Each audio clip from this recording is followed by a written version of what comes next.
अचानक से तीनों यात्री नींद से जागे और डरकर एक दूसरे को देखने लगे। बड़ी अजीब घटना थी। तीनों को एक साथ डरावना सपना आया था, लेकिन उन्होंने देखा कि संत वहीं बैठे मुस्कुरा रहे हैं। खुद से जीतने वालों को मेरा सलाम। एक नौजवान लड़का, एक तलवारबाज योद्धा, एक व्यापारी और एक संत, चारों लंबी यात्रा कर रहे थे और संयोगवश साथ चल रहे थे। यात्रा करते करते पूरा दिन निकल गया। अब शाम होने वाली थी। तभी रास्ते में एक सुंदर उपवन आया।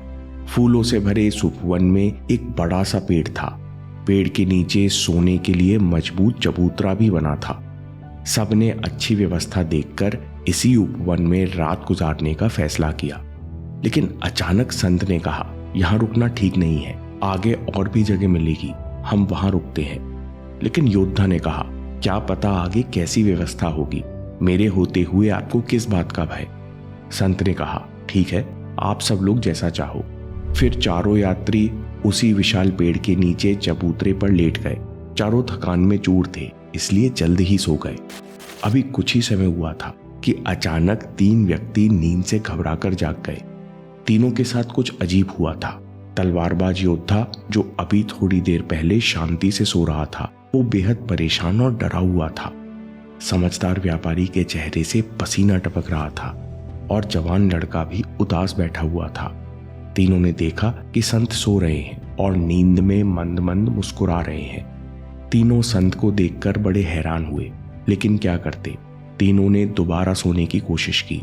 थके हुए थे, इसलिए जल्द ही तीनों की नींद फिर लग गई। लेकिन थोड़ी देर बाद तीनों अचानक फिर से जाग गए। चेहरे पर वही पसीना, वही डर और घबराहट। और अचरज की बात यह थी कि संत अभी भी आनंद से सो रहे हैं। तीनों ने कई बार सोने की कोशिश की, लेकिन वे हर बार डरकर नींद से जाग जाते। जैसे तैसे रात गुजरी, सुबह हुई। संत जागे तो देखा तीनों साथी डरे सहमे बैठे हैं। संत ने पूछा, क्या हुआ, तुम सब इतने परेशान क्यों हो? योद्धा ने कहा, हम पूरी रात सो नहीं सके, यहाँ कुछ गड़बड़ है, पहले यहाँ से चलते हैं। संत ने कहा, जैसा तुम सब चाहो, मैंने पहले ही कहा था कि यहाँ रुकना ठीक नहीं है। सब वहां से निकले और आखिर में एक जगह आकर बैठ गए। तब संत ने पूछा, अब बताओ तुम लोग इतने डरे हुए क्यों हो? तीनों ने एक साथ कहा, हम रात भर बुरे सपने देखते रहे, एक ही सपना बार बार आता रहा, जिस कारण हम पूरी रात नहीं सो सके। फिर संत ने कहा, असल में कल रात हम सब मनोदर्पण नामक उपवन में थे। वो ऐसी जगह है जहां मन में हावी रहने वाले विचार स्वप्न रूप में या दृश्य रूप में दिखने लगते हैं। इसलिए आप लोगों को रात में विचित्र स्वप्न आ रहे थे। योद्धा ने विचलित स्वर में कहा, लेकिन मैं तो कभी हार के बारे में नहीं सोचता। फिर कल रात मैंने सपना देखा कि मेरा पुराना दुश्मन मुझे युद्ध के लिए ललकार रहा है, और जब युद्ध शुरू हुआ तो मैं बहुत जल्दी हार गया और कई लोगों के सामने मुझे शर्मिंदा होना पड़ा। योद्धा ने कहा, यह सपना मुझे रात भर बार बार आता रहा। संत ने कहा, तुम्हारे सपने के पीछे एक बड़ी गहरी बात छिपी है। योद्धा ने उत्सुकतावश पूछा, कौन सी बात, मुझे भी बताइए। संत ने योद्धा से कहा, तुम कुशल योद्धा हो, लेकिन तुम्हारे अंदर दंभ है। तुम्हें लगता है कि मुझसे कोई अच्छा योद्धा नहीं, मुझसे कोई ताकतवर योद्धा नहीं, लेकिन इस अहंकार के पीछे एक डर छिपा है। तुम अंदर ही अंदर भय करते हो कि मैं कहीं लोगों के सामने हार ना जाऊं। मैं हार गया तो मेरी कोई इज्जत नहीं करेगा, इसलिए तुम सपने में भी खुद को बहुत सारे लोगों के सामने हारते हुए देखते हो। संत ने कहा, हमारे सपने हमारे अंदर छिपे हुए डर, चिंता और इच्छाओं का प्रतिबिंब है। हम जिन चीजों के बारे में अंदर ही अंदर सोचते और महसूस करते रहते हैं, वो हमें स्वप्न रूप में प्रकट हो जाते हैं। संत की बात सुनकर अचानक व्यापारी ने कहा, मैं कभी अपने नुकसान के बारे में नहीं सोचता। अगर आपकी बात सही है तो बताइए, मैंने ऐसा विचित्र सपना क्यों देखा? व्यापारी ने कहा, मैंने देखा कि मेरा चौकीदार भागते हुए आया और हड़बड़ी में कहा कि गोदाम में आग लग गई है। मैं तुरंत वहां गया और मैंने सपने में देखा कि मेरी आंखों के सामने मेरी जिंदगी भर की कमाई जलकर राख हो गई। संत ने व्यापारी के मन को पढ़कर कहा, तुम्हारा सपना भी तुम्हें कुछ संकेत दे रहा है। तुम अक्सर सोचते हो कि मैंने व्यापार बहुत बड़ा कर लिया है, लेकिन इसे संभालने वाला मैं अकेला हूं। ऐसा सोच सोचकर तुमको हमेशा चिंता होती है। इस चिंता के कारण तुमने माल गोदाम को जलते हुए देखा। लोगों के मन में जो चिंता चलती रहती है, लोग जिसके लिए दुख प्रकट रहते हैं, वो अकस्मात दुर्घटना के रूप में प्रकट होती है। इसलिए जिन्हें अनावश्यक चिंता करने की आदत है, उन्हें सावधान हो जाना चाहिए। आखिर में लड़के ने बताया, मैंने एक बहुत बुरा दृश्य देखा कि मैं अपने घनिष्ठ मित्र के साथ घूमने निकला, लेकिन अचानक हम बहस करने लगे। पता ही नहीं चला कि बहस कब झगड़े में बदल गई। दोस्त मुझे छोड़ गया और मैं अकेला रह गया। लड़के ने कहा, लेकिन मैं तो कभी लड़ाई झगड़ा नहीं चाहता, फिर मेरे साथ सपने में ऐसा क्यों हुआ? संत ने लड़के से कहा, असल में तुम अकेला महसूस करते हो। तुम अक्सर खुद से कहते हो, मेरा कोई दोस्त नहीं है, इसलिए तुमने ऐसा सपना देखा जिसमें तुम्हारी घनिष्ठ मित्र से लड़ाई हो गई।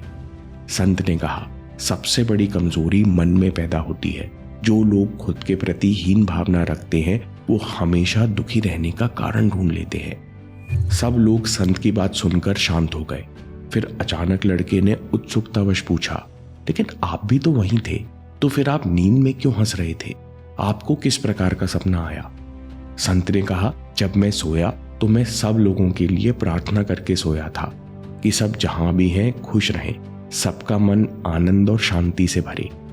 जैसे मेरे विचार थे वैसी ही मेरी भावना थी और उसी प्रकार के मैंने सपने देखे, इसलिए मैं नींद में मुस्कुरा रहा था। लेसन्स। स्वामी विवेकानंद कहते हैं कि हम वही हैं जो हमारे विचारों ने हमें बनाया है। We are what our thoughts have made us. स्थिर मन सर्वश्रेष्ठ साधन है। स्थिर मन में असीम शक्ति है, इसलिए स्थिर मन को कल्प वृक्ष कहा जाता है, क्योंकि स्थिर मन जिन विचारों को तीव्र विश्वास से महसूस करता है, वही सच बनकर प्रकट होने लगते हैं। दोस्तों, हमारे पास कल्प वृक्ष की शक्ति है, बस मन को इसके योग्य बनाने की जरूरत है। सबसे पहले मन को तैयार करो। Cultivate the mind. जैसे एक माली बगीचे की मिट्टी को समझदारी से तैयार करता है, सबसे पहले खरपतवार निकालता है, फिर अच्छे बीज बोता है, खाद डालता है और पेड़ पौधों को सींचता है। ठीक वैसे ही अपने मन को तैयार करो। जो चीज आपको परेशान करती है, जो विचार आपको चिंता प्रकट करते हैं, उनके प्रति रिएक्ट करना बंद करो। उनसे सवाल पूछना शुरू करो, उन पर विश्वास करना बंद करो। ऐसा करने से नेगेटिव विचार कमजोर पड़ते जाएंगे।